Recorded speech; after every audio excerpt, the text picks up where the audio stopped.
Sylvie Berman, bonjour. Bienvenue à l'IFRI. Vous êtes l'une des grandes diplomates françaises. Vous êtes même la première femme à avoir occupé successivement 3 grands postes d'ambassadeur à Pékin, à Londres, à Moscou. Vous vous exprimez maintenant à titre personnel parce que tout arrive. Vous avez pris votre retraite très récemment. J'ai 3 questions sur ces 3 pays.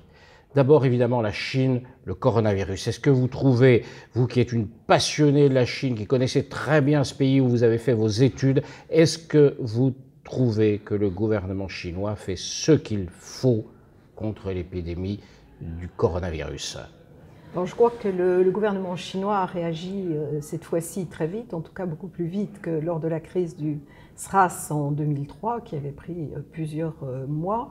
Alors, il y a peut-être eu 3 semaines de délai, effectivement, responsabilité des autorités locales qui ont été sanctionnées, peut-être aussi à plus haut niveau, mais en tout cas, il y a une coopération internationale, il y a eu transmission très rapide du séquençage du génome du virus et les mesures de quarantaine qui ont été prises qui nous impressionnent beaucoup parce que le Roubaix c'est 56 millions d'habitants et sans doute la meilleure formule. On s'en aperçoit d'ailleurs aujourd'hui avec l'Italie qui commence à adopter les mêmes formules. Donc c'est des formules d'isolement total des populations. Alors bien sûr, il y a un mécontentement en Chine aussi, des populations qui ont toujours le sentiment qu'on ne fait pas assez, probablement qu'il y a aussi des erreurs,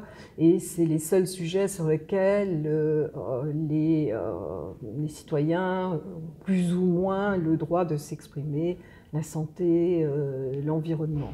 Mais au total, je crois, et l'OMS le reconnaît, il y a une bonne coopération de la Chine.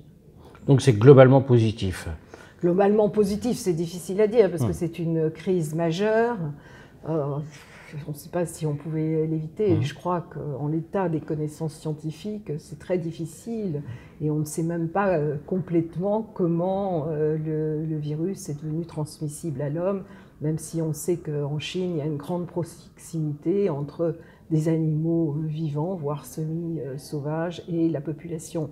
Il y a par ailleurs aussi une telle densité de population que la transmission se fait beaucoup plus rapidement.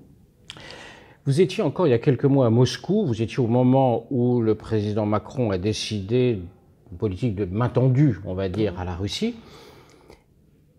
Cette politique est assez critiquée en France, y compris dans les milieux diplomatiques. Est-ce que vous pensez que ça peut marcher? Est-ce que vous pensez que la Russie peut répondre favorablement à la main tendue du président français et si oui, sur quoi ça pourrait déboucher? Alors, j'ai eu la chance d'assister à la rencontre de Brégançon, qui a été une forme de déclencheur, à la conférence des ambassadeurs aussi. J'ai assisté à la rencontre qu'on dit 2+2 des 2 ministres des Affaires étrangères et de la Défense, et puis à la venue de l'envoyé spécial du président de la République, Pierre Vimont. Le point de départ, c'est que le monde a changé, il y a une recomposition du monde, un isolement plus grand des États, enfin oui, une politique isolationniste des États-Unis. De l'autre côté, une forme de pôle de puissance entre la Chine et la Russie. Et puis aujourd'hui, la Russie parle surtout à des pays qu'on pourrait qualifier de démocratie illibérale. Donc l'idée, c'est d'avoir aussi un dialogue avec la Russie. Ce qui paraît totalement normal, parce que si on considère... Moi, j'ai été en poste du temps de l'Union soviétique. Du temps de l'Union soviétique, on ne cherchait pas à isoler l'Union soviétique. On avait des rapports normaux qui pouvaient être amicaux. C'était pourtant un adversaire. Donc c'est un peu une situation absurde aujourd'hui, même s'il y a les raisons qui sont liées à l'intervention au Donbass et l'annexion de la Crimée. Mais malgré tout, on n'a rien à gagner à ne pas se parler. Donc s'il y a une évolution sur la Syrie, même si aujourd'hui c'est la Russie qui a les clés en main, mais aussi il y a des responsabilités, y compris occidentales. Et le test, c'est un peu les accords de Minsk et l'Ukraine.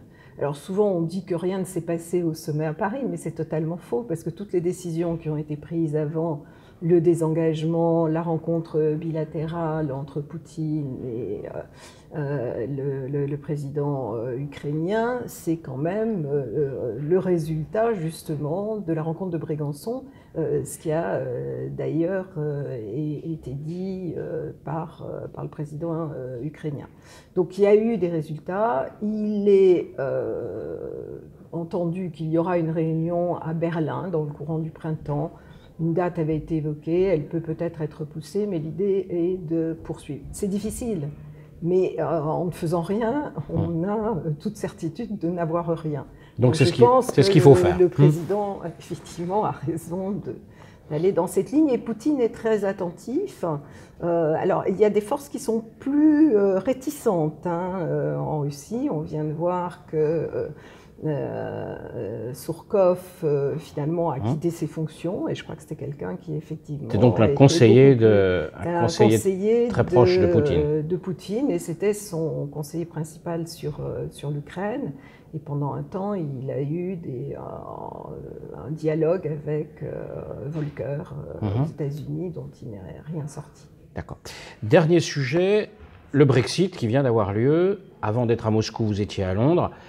Est-ce que vous pensez que la Grande-Bretagne, le Royaume-Uni, hors de l'Europe, va s'en sortir? Alors, ça dépend ce qu'on entend par s'en sortir. Je pense qu'ils sont intelligents, ils sont doués, il y a la City, donc s'en sortir sûrement. Mais s'en sortir comment? Aujourd'hui, le Royaume-Uni est absent de la scène internationale, puisqu'il est préoccupé par ses affaires intérieures.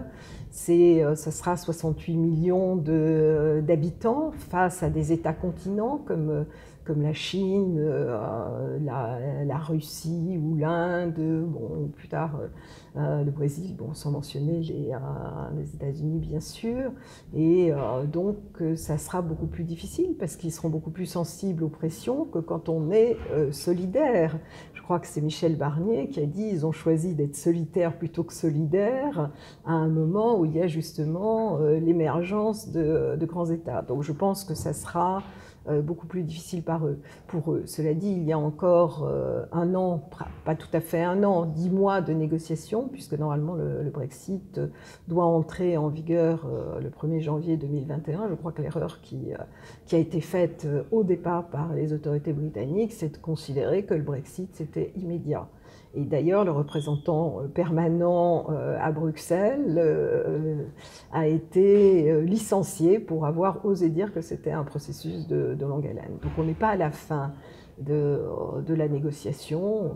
J'espère que le pragmatisme l'emportera. Merci beaucoup, Sylvie Berman. Merci.